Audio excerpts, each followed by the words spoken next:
গতকালকের ম্যাচটা নিয়ে বলতে গেলে কিন্তু আমার কম করে 16 থেকে 20 মিনিটের ভিডিও বানাতে হবে। তবু আমি যতটা পারি শর্টে কভার করার চেষ্টা কিন্তু করব। গত রাতে যারা যারা ম্যাচটা দেখোনি তারা জীবনের হয়তো অন্যতম সেরা ম্যাচ কিন্তু মিস করে গেছো, এটুকু আমি বলতে পারি।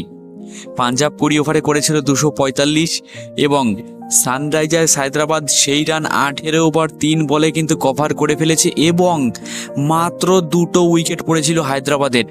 8 উইকেটে তারা এই ম্যাচটা জেতে, 9 বল বাকি থাকতে 8 উইকেটে তারা এই ম্যাচটা জেতে।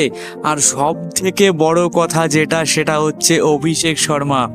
হ্যাঁ বস, অভিষেক শর্মা সে কিন্তু 55 বলে 141 রান করেছে। মাত্র 55 বলে 141 রান করেছে, যেখানে 14টা 4 এবং 10খানা 6 মেরেছে। তার স্ট্রাইক রেট হচ্ছে 260। মানে এটা কি মানুষ? কি মানুষে মারে এরকম ভাই?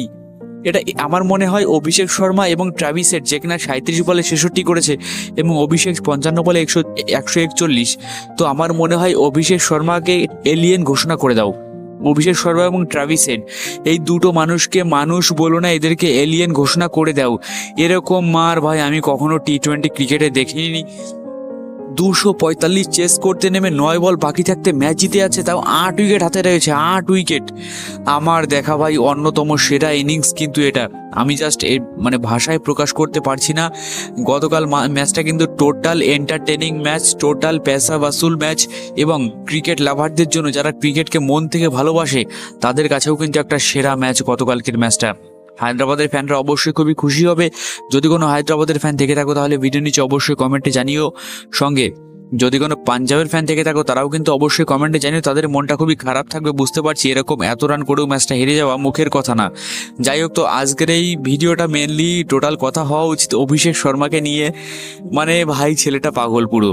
55 বলে 141, আমার মাথা থেকে এখনো বেরোচ্ছে না। 55 বলে 141 কি মারলে পরে এই ইনিংসটা খেলা সম্ভব হয়? সুতরাং কালকে কারা কারা ম্যাচটা দেখেছো ভিডিওর নিচে ভাই অবশ্যই কমেন্ট করে জানিও।